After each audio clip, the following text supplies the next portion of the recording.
The only way to deal with this life meaningfully is to find one's passion. Friedrich Nietzsche. Have you ever looked up at the night sky and felt a deep sense of longing, as if you've been here before? Or perhaps you've experienced déjà vu, that strange feeling that you've already lived a moment, even though you know you haven't. These are not just random feelings. They may be connected to one of the most profound questions we can ask ourselves. Where do we truly come from? Hi everyone, and welcome back to our channel. I'm so glad you're here with us today. We all wonder about our origins at some point in life. Who are we?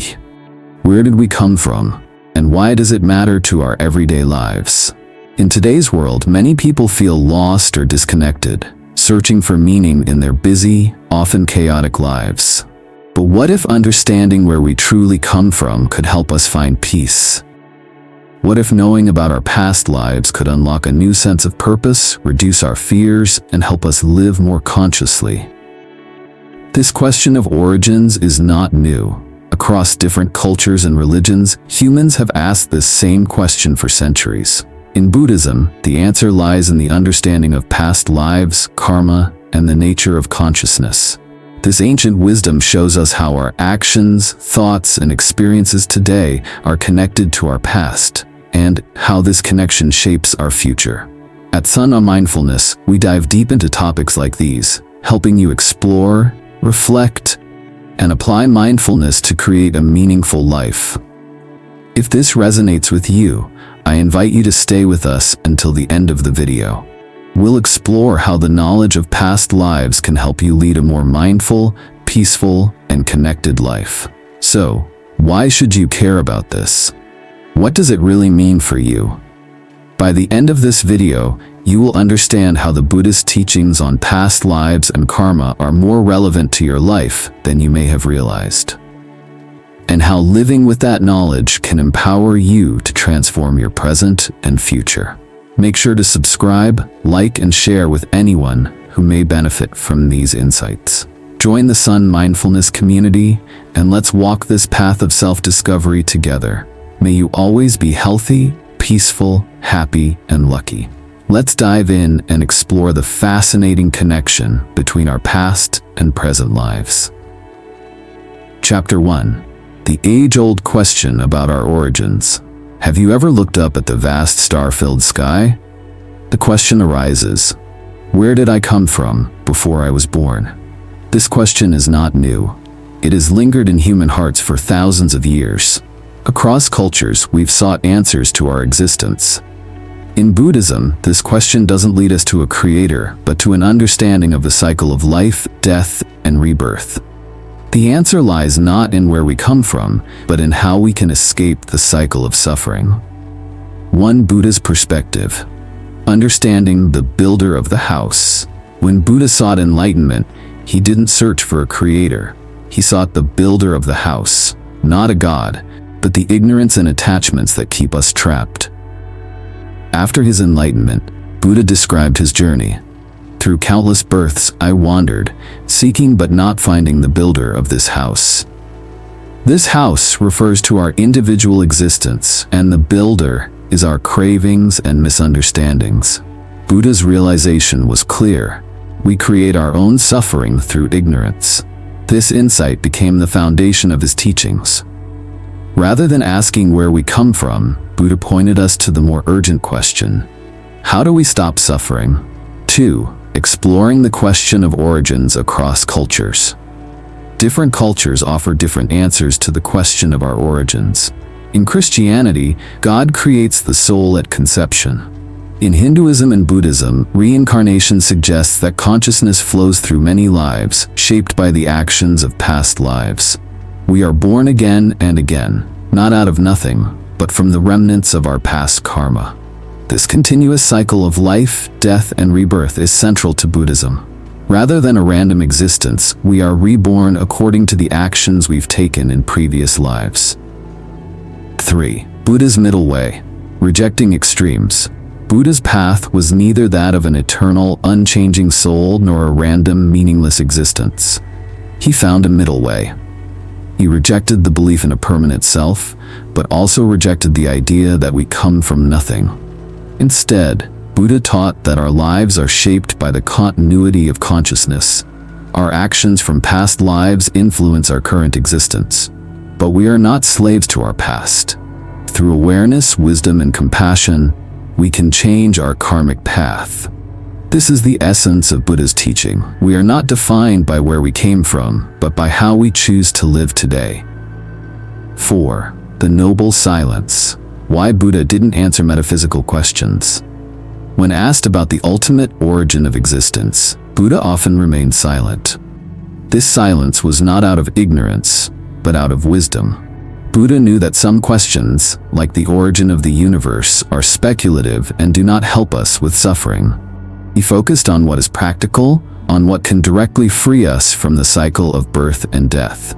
His teachings were not about abstract theories, but about addressing the real, tangible suffering we face every day. Buddha's noble silence was his way of guiding us toward understanding the path of liberation, instead of getting lost in unanswerable questions. 5. Buddha's legacy. A path to freedom. Buddha's approach was a call to look within. Rather than focusing on external answers, we are urged to examine our own minds, our attachments, and our actions. The cycle of life and death is not a punishment imposed from above. It is the result of our ignorance and attachment. While we may wonder about our origins, Buddha's teachings ask us to focus on the more important question: how do we free ourselves from this cycle of suffering? As we reflect on Buddha's teachings, another question arises. What if the answer to our origins lies in our past lives? What if we carry within us memories of lives lived long ago? Could these memories provide the evidence for reincarnation? As we continue exploring, we move into a fascinating examination of evidence for past lives, where science and personal experiences come together to reveal the truth of reincarnation. Chapter 2. Evidence for past lives. Have you ever experienced déjà vu? That strange feeling of having been somewhere before, even though you know you haven't? Or perhaps a fear of something, like water or heights, with no clear cause? What if these experiences point to something deeper? Remnants of past lives. 1. Buddha's recollection of past lives. Buddha himself recalled countless past lives. These memories weren't vague, they were vivid and detailed. He remembered the families he was born into, the experiences he had, the food he ate. This deep recollection shaped his understanding of suffering. Buddha saw that suffering wasn't new, it was a pattern that recurred through lifetimes. His awareness of this cycle led him to the conclusion that to end suffering, we must understand its roots. His past life memories helped him unlock the nature of existence. He didn't just theorize about suffering, he had lived it in many forms, across many lives. 2. Modern research. Dr. Ian Stevenson's studies. Buddha's recollections may sound extraordinary, but they are supported by modern research. Dr. Ian Stevenson, a psychiatrist at the University of Virginia, spent over 50 years studying children who remembered past lives. He documented over 2,500 cases from around the world. These weren't vague memories, but detailed accounts that could be verified. Children, sometimes as young as 2, would speak about their past lives with startling accuracy. They described names, places, and even how they died in past lives, details they couldn't have known. Dr. Stevenson's work challenges the idea that consciousness is simply a product of the brain. Could there be more to our existence than we can measure? 3. Notable case studies. Shanti Devi. One of the most famous cases is that of Shanti Devi, an Indian girl. From age 4, Shanti spoke of her previous life in Mathura, a town she had never visited. She described her husband, Kedarnath, and even the house she lived in, all with incredible accuracy. Her parents, shocked by her knowledge, contacted Kedarnath. When they met, Shanti recognized him and other members of her past family immediately. Her memories were so precise that they were verified by others who knew her past life. This is just one of many cases where children have provided detailed, verifiable memories of past lives. These accounts are hard to ignore and suggest that reincarnation may be more than a belief. 4. Unexplained phenomena. Déjà vu, phobias, and attractions to the past. Many of us experience feelings or fears we can't explain. A sudden connection to a place or time, or a fear of something we've never encountered, can be baffling. Buddhism teaches that our actions and experiences leave imprints on our consciousness. These imprints can resurface in our current lives, shaping our fears, desires, and attractions. For example, someone with a deep fear of water may have drowned in a past life. A person who is terrified of heights may have fallen to their death in a previous incarnation. Similarly, feelings of connection to certain cultures or periods in history may point to past life experiences. These unexplained feelings are not just coincidence, they may be karmic imprints from past lives. 5. The bigger picture. Evidence beyond the ordinary. The cases of children remembering past lives, along with unexplained phenomena like phobias and déjà vu, provide powerful evidence for reincarnation. In Buddhism, the idea of samsara, the cycle of birth, death, and rebirth, is central. Our consciousness flows from one life to the next, carrying with it the imprints of past actions. Buddha's teachings weren't just philosophical, they were based on direct experience. The evidence for past lives suggests that we are more than just our physical bodies. Our consciousness doesn't end with death. It continues, carrying with it the lessons and karma of previous lives. If we accept this, how does it change the way we live? Understanding our past lives can help us better navigate the present and future. As we reflect on the evidence for past lives, another important question arises. How does consciousness travel between lives? How does the mind stream continue across lifetimes? Let's explore how consciousness transcends individual lifetimes and continues its journey through samsara. In the next section, we'll delve into how consciousness moves from one life to the next, shaped by the imprints of past actions, and how this process defines our path forward. Chapter 3. How consciousness travels between lives. Have you ever wondered what happens when we die? Is death simply an end, or is it a transition? Buddhism teaches that death is not the end, but a transformation of the mind stream, a continuous flow of consciousness that moves from one life to the next. But what is this mind stream, and how does it flow? 1. The concept of mind stream in Buddhism. In Buddhism, consciousness is not a fixed entity, it is a constantly changing stream that maintains continuity through lifetimes. Think of a river. The water may change with every moment, but the river itself remains the same, flowing toward its destination. Our consciousness works in a similar way. It flows through countless lives, shaped by our experiences, but it is always part of the same ongoing stream. Each life is a chapter in this journey, with the mind stream continuing, even as the individual experiences evolve. 2. Buddhism's view of the soul. No permanent self. Buddhism teaches that there is no permanent, unchanging self or soul. Instead, consciousness is a stream of ever-changing mental and physical states. What we call self is a collection of temporary experiences and processes, constantly shifting from moment to moment. There is no fixed entity that remains unchanged through time. The Buddha often described consciousness as a flame passed from one candle to another. The flame is not the same, yet it shares the same essence and energy. In the same way, our consciousness flows from one life to the next, but there is no permanent soul or self that moves between them. 3. Death as a transition. When we die, Buddhism teaches that it is not the end, but a transition in the mind stream. The body dies, but the consciousness continues, moving toward a new life. The Buddha emphasized that the quality of our final thoughts at death plays a crucial role in shaping the next life.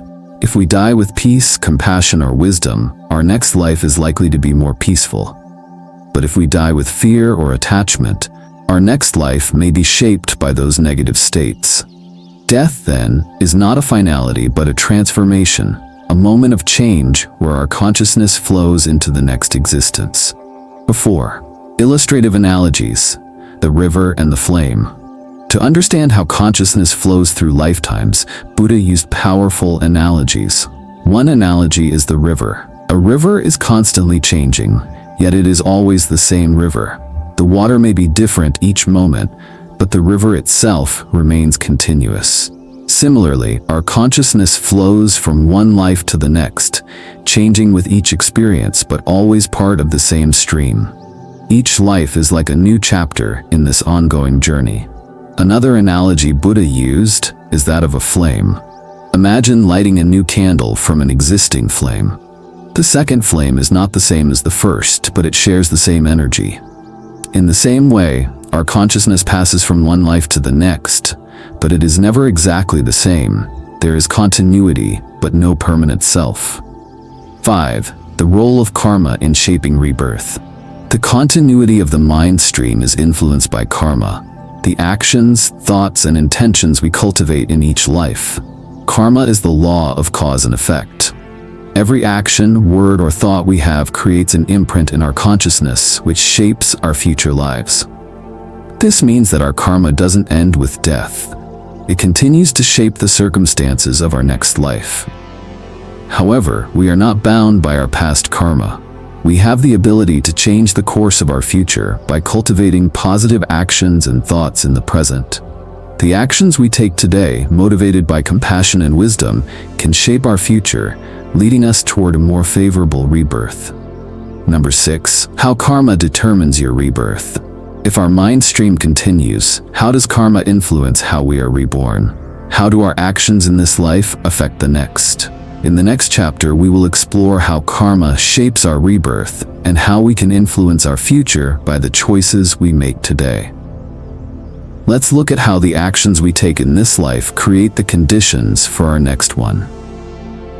Understanding how consciousness flows from one life to the next helps us grasp the interconnectedness of existence. But how does karma influence this flow? How do the choices we make today impact our future? In the next chapter, we'll explore how karma shapes our rebirth and how we can change our destiny by living wisely in the present. Chapter 4. How karma determines your rebirth. Have you ever wondered why some people are born into comfort while others face struggle from the start? Is it simply luck, or is there something more at play? 1. Understanding karma. In Buddhism, karma is not a system of rewards and punishments. It is the law of cause and effect. Every action, thought, word, or deed leaves an imprint on our mind stream. These imprints shape our future, both in this life and the next. Karma isn't about a cosmic judge, it's about our intentions. Every action, whether good or bad, creates energy that influences the course of our lives. This energy follows us, shaping the conditions of our birth, relationships, and experiences. 2. The consequences of actions. Every action we take has consequences, whether immediate or delayed. As Buddha said, "I am the owner of my actions, heir to my actions." This means our actions leave lasting marks on our consciousness. If we act with kindness, we create positive karma. If we act with greed or anger, we sow seeds of suffering. These actions follow us, influencing the future. Think of karma as a bank account. Positive actions add to your balance, while negative actions subtract from it. And just as a financial balance affects future transactions, our karmic balance determines the conditions of our rebirth. Number 3. The relationship between action and rebirth. How does karma shape our rebirth? The circumstances of our birth, whether in privilege or hardship, are influenced by our past actions. If we have accumulated good karma, we may be born into favorable circumstances, wealth, health, or happiness. If our past actions were negative, we may be born into poverty, suffering, or difficult situations. This isn't about divine will or chance, but about the unfolding of karma. Our current life is shaped by the actions, choices, and intentions we made in the past. It's not about punishment or reward, but the natural results of our past deeds. 4. Illustrative examples. Stories of different circumstances. Take the story of King Ashoka, one of India's most famous rulers. Before embracing Buddhism, Ashoka was known for his brutal conquests and the suffering he caused. But after witnessing the horrors of his own war, he underwent a profound transformation. He turned to Buddhism, dedicating his life to peace and spreading the Buddha's teachings. His good karma, his later actions of compassion and wisdom, shaped his legacy, and he became known for his reign of peace. On the other hand, consider someone born into extreme poverty, facing constant struggle.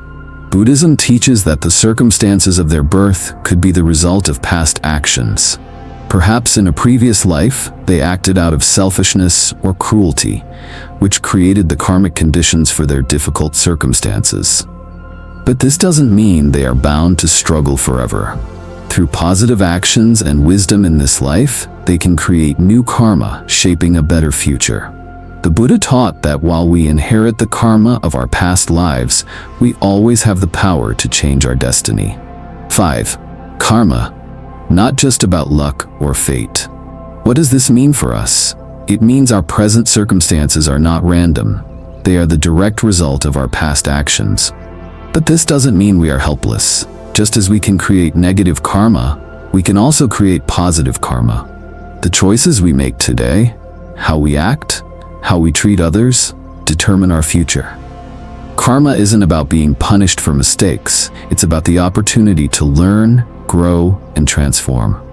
Through mindful actions and compassion, we can change our karmic path, shaping a better future for ourselves and others. As we reflect on how karma shapes our rebirth, another question arises.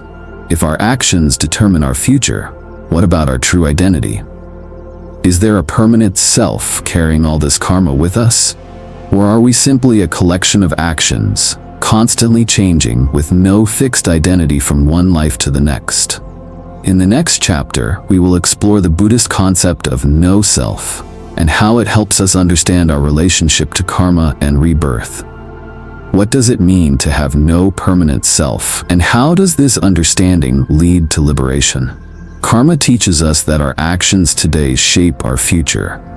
But what happens when we realize there is no permanent self carrying this karma? Let's explore this idea further in the next chapter, as we delve into the paradox of no self and how it connects to our understanding of karma and rebirth. Chapter 5. The No Self Paradox. Have you ever felt like you are a fixed, unchanging person? That there's a permanent you that remains the same throughout life? What if I told you that this self is only an illusion? In Buddhism, there is no permanent, unchanging self. What we call self is merely a collection of constantly changing physical and mental processes. But how can that be? If we're not a fixed self, then what are we? 1. The concept of no self. In Buddhism, Buddhism teaches that our sense of self is an illusion. We believe we are a solid, unchanging being, but this is not the case.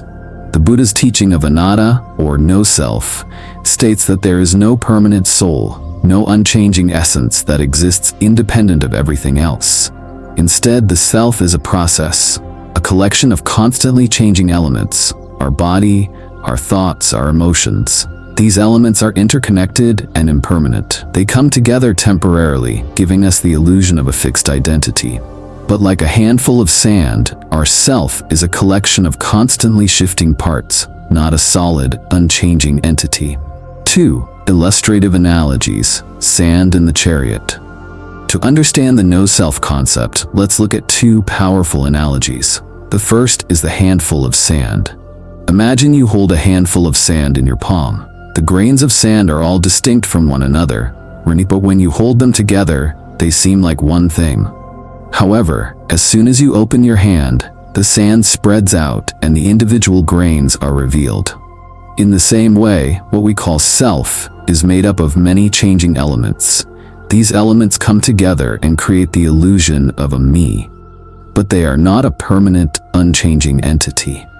Once we let go of this illusion, we realize that self is just a collection of parts. The idea of a fixed identity is just like a handful of sand, temporary and constantly shifting. The second analogy Buddha used was the chariot. Imagine a chariot made up of wheels, axles, and a frame. If we take the chariot apart and examine each part, the wheels, the frame, the axle, None of these parts are the chariot by themselves, but when we put all the parts together, we call it a chariot. In the same way, the self is a collection of physical and mental processes, but there is no permanent, unchanging self behind them. What we call self is just a label we place on this collection of changing parts. 3. The importance of understanding no self. So why does understanding no self matter? Buddhism teaches that our attachment to a fixed, permanent identity causes suffering. When we identify too strongly with ourself, we cling to it, protect it, and defend it. We believe this self is permanent and solid. But when change inevitably comes, when we age, get sick, or experience loss, our attachment to this illusion of a fixed self causes us great pain. When we understand that the self is impermanent and fluid, we can let go of this attachment. This reduces suffering because we no longer cling to something that will inevitably change or disappear. We begin to see ourselves and others as a process, not as fixed, permanent beings. Understanding no self also leads to greater compassion. If we realize that everyone's self is fluid and changing, we can begin to see others in a more compassionate light. Just as we are not fixed, neither are they. We all go through struggles, growth, and transformation. This understanding helps us let go of judgment and attachment to ideas about who we are or who others are. We become freer, more open, and more connected to those around us. As we come to terms with the concept of no self, another question arises. If there is no permanent self, how do we explain the continuity of consciousness across lifetimes? How does the mind stream continue from one life to the next without a permanent soul? In the next chapter, we will explore how modern science is beginning to align with ancient Buddhist wisdom. We'll see how neuroscience and research into consciousness are revealing a deeper truth about our existence. This journey from the concept of no self to the study of consciousness will uncover fascinating insights into who we really are. Let's explore this convergence of ancient wisdom and modern science. The paradox of no self teaches us that we are not fixed, unchanging entities. We are a collection of ever-changing processes. This understanding frees us from attachment, helping us reduce suffering. As we move forward, we will explore how modern science is shedding light on the ancient Buddhist teachings about consciousness, and how these insights are transforming our understanding of reality. Chapter 6. Science Meets Ancient Wisdom. Have you ever wondered if science and spirituality can meet? Could modern science be discovering what Buddhism has known for centuries about consciousness? Buddhism has long explained that consciousness transcends the body, but modern neuroscience is now grappling with similar questions. How is consciousness formed? Where does it come from? And where does it go? 1. Science and consciousness. The search for understanding consciousness is more than just a product of the brain, according to Buddhism. It's an ongoing stream, not confined to the physical body. However, modern neuroscience struggles to explain consciousness. How do physical processes in the brain give rise to subjective experiences like thoughts, feelings, and awareness? This is known as the hard problem of consciousness. Materialist theories, those that focus on the physical, can measure brain activity, but they fail to explain the subjective nature of experience. Buddhism, however, has long recognized that consciousness isn't limited to the brain.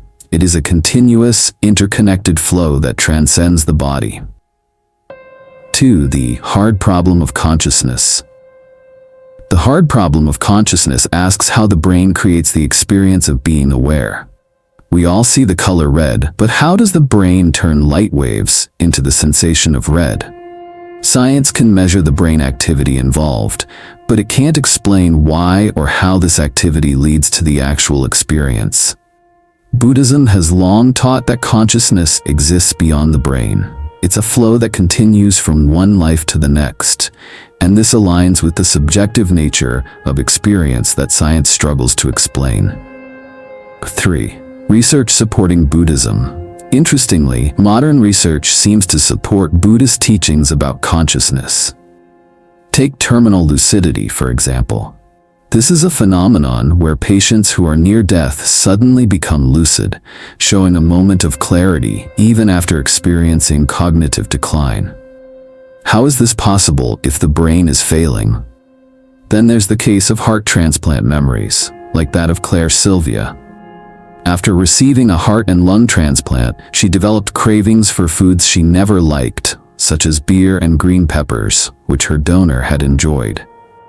How can this happen if consciousness is confined to the brain? Buddhism's teachings on consciousness suggest that it transcends the physical body, which might help explain these phenomena. 4. Buddhism and modern science converge. The emerging field of contemplative neuroscience is studying how meditation affects the brain. Studies show that meditation can change the brain, increasing areas associated with compassion, attention, and self-awareness. These findings align with Buddhist teachings, which emphasize mindfulness, compassion, and interconnectedness.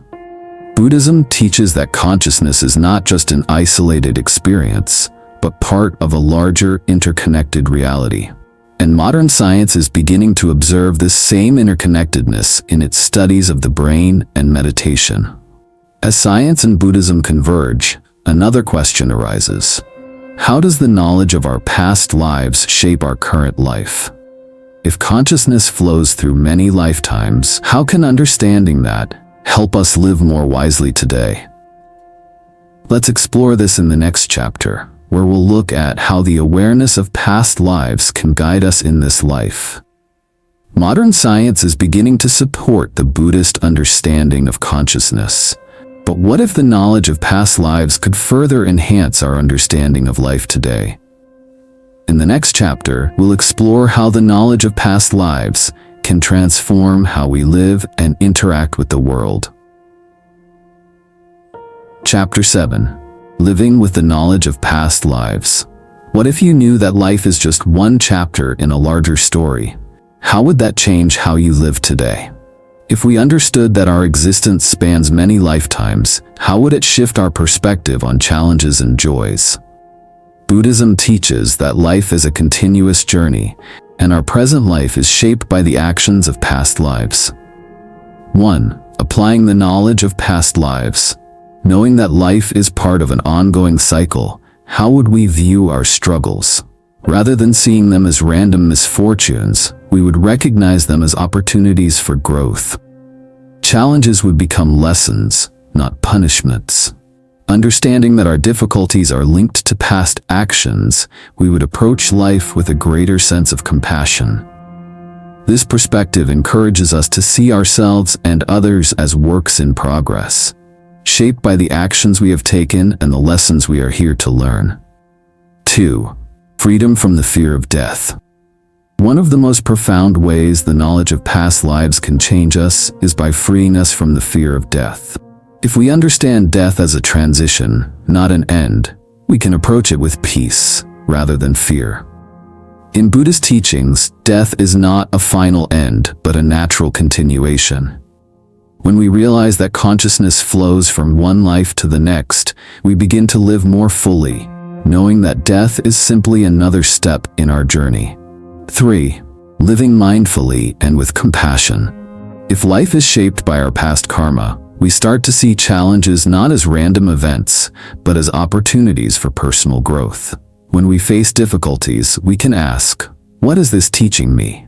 This understanding helps us approach life with mindfulness and compassion.